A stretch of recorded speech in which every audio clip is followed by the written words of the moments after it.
head, it's just flattened, but it's not flattened in the way you normally flatten a skull by pressing a board against it. Cradle boarding, the human that was found with the Starchild, that's a typical cradle board. It's a cradle boarded head very clearly, but the Starchild is not, because it has the natural convolutions in its bone still there. We really have looked at carefully the idea that it might have been bound into that shape. One of the first things we looked at, and it's absolutely impossible for the Starchild to have been head bound, because when that happens, whatever you bind against the head, the bones are so soft in an infant that they take that shape. They absolutely flatten as flat as the board that you put against the head. And the Starchild has no flattening of that. It has gross flattening, but it doesn't have fine detail flattening. You can run your hand down the back of it and feel convolutions, natural convolutions all over it. So it absolutely was not head-bound or distorted or stretched in any way. It grew into that shape, which is unique, by the way, because it has that crease down the middle of the back. You know that crease that people say when they see a gray, they say it looks like a heart-shaped face. It's got these big bulge, two big bulges at the top with a crease down the middle and a very narrow, fine, thin lower face. The Starchild has that. It has all of that, the physiology of that. So if it was being bound in some way, I don't think you would get that neat crease down the middle of the back. The pressure of the changing of the shape of the head would push it out in all directions uniformly. You see what I mean? Even the bound heads, to me, look very extraterrestrial. Absolutely. I'm not even sure those are human, even though they think they are. The conehead, I'm with you on that, George. Yeah. I've been saying on this show time and again, somebody ought to do to the coneheads what I'm doing to the Starchild. Absolutely. Coneheads have just as much chance, but because of the cost, everybody is prohibited from doing it. But if we pull this off with the Starchild, I guarantee you, if money comes my way, one of the first things I'm going to want to do is do it again with a conehead, because I think we'll get the same result. Can't we get a laboratory that is doing this kind of ancient testing to donate their time and energies for this? Well, this isn't really ancient testing, George. This is a complete genome analysis, all 3 billion pairs. Okay. This is a huge amount of work.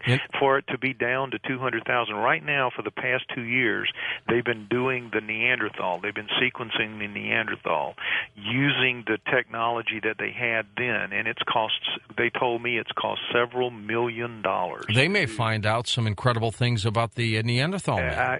Absolutely, because you know what the whole purpose for developing this technology was to sequence the Neanderthal, because they want to know, was the Neanderthal closer to a chimp or closer to a human? Now, the mainstream is betting that it's very, very, very close to human. I'm betting that it's very, very, much closer to chimp than human. I don't think Neanderthals were close to humans at all, relatively speaking, although they're saying that's what it's going to turn out. But I believe there's going to be amazing discoveries to come out of the Neanderthal genome once they put it all out there. And I understand it's supposed to have been done, and now they're, analyzing and trying to put together the reports and all this. I think they've got some Lucy, you got some explaining to do. Yeah, that's right, Ricky. I think they're going to have some explaining to do when it comes to the Neanderthal. Who has the Starchild skull right now? You still have it in your possession? No, I haven't had the Starchild, the original, in my possession since we cut it into it the first time back in end of '99. The owners, Ray and Melanie Young in El Paso, they keep it very well secured under lock and key, because it's just going to be such a valuable thing. They did, in fact, for the first time, bring it out and put it on public display at the 60th anniversary of Roswell last July. Yeah, and it was there for people to see. So for the first time in all those years, and probably about 5,000 people made their way through that museum where it was to see it. So it was a pretty big event. Now you've been writing a book about the Starchild, and it is out. Right. Yes, I've published a book about the 8 years.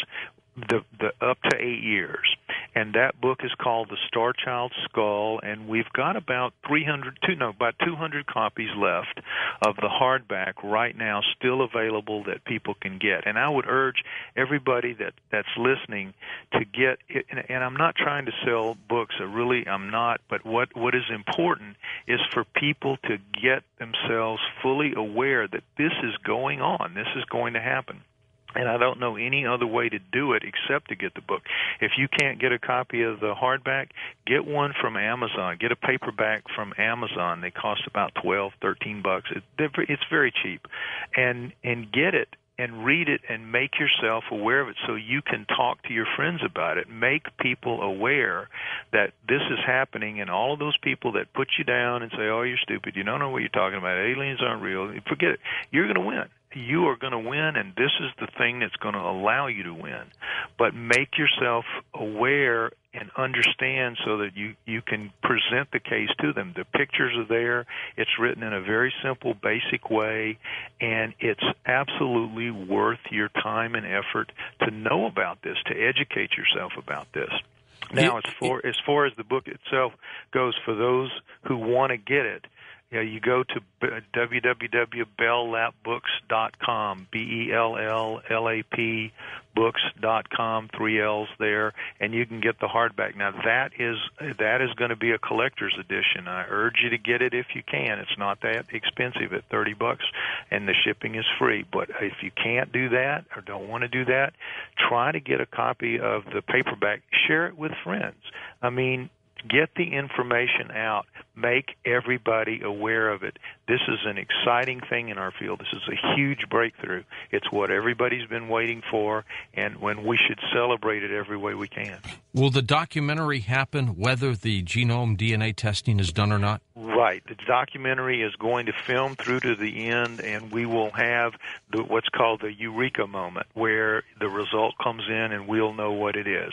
It's about a 3 to 4 month process to do the whole genome, and then once the data's in, it has to be analyzed by experts so that we know what we're saying. And the great thing about the DNA, George, is that it just says what it says. You can do it over again and over again and over again. There's no fiddling with it. It's done on such a broad scale, and there's so much of it to be done. I can't imagine. We've looked at how can this thing be fiddled with? How can this thing be sabotaged? We don't really think that it can. It's just too big a project to sequence all 3 billion base pairs, and with a camera looking over everybody's shoulder at every step of the way, we feel like we're going to get the right answer. So whatever that answer is, this company will have invested over $500,000 in getting it done when all is said and done. So they're not going to just, they're going to put it out there, whatever it is. I'm for that. I've been for that all along. Let's just find out what it is and put it out there. Well, what's amazing is all the money that they use for these bailouts. You would think that science would be able to raise the money to get this project done, which could have profound impact on society and for our belief system. Well, George, this is not an answer they want. This is not going to be a happy day for them when they wake up the next day after this, and they've known that all along. Nobody on their team wants that. Yeah. We're on our team, right? We're pulling for it to go our way because for us it's going to be a great thing. It's going to be a great win. It's going to put us in the win column finally. We're not going to be, batting zero forever. And they are going to have an awful lot to deal with, awful lot of excuses to make, an awful lot of explaining. Again, we'll see you got some explaining. It's going to be bad for them, and they know that. So nobody has helped to push that along, and nobody wants to. So that's why it's taken 10 years to do something that could have been done. Well, given the technology of the time, no. We've had to wait 10 years, but we could have maybe gotten this started a year ago, maybe, if somebody had been willing to help us out. Lloyd, when we come back, I want to get your take on the visitation. If your theory is correct, I want you to kind of explain to us what you think happened 900-plus years ago. I'm George Norrie, back in a moment with Lloyd Pye on Coast to Coast AM. Well, we've got a little Christmas present for you when you subscribe to the After Dark magazine or renew. When your renewal is coming up, you're going to get a double CD An old Art Bell interview with the late Father Malachi Martin on exorcisms. Take advantage of it. A double CD package. Call 1-888-727-5505. That's 1-888, that's toll free, 727-5505, or you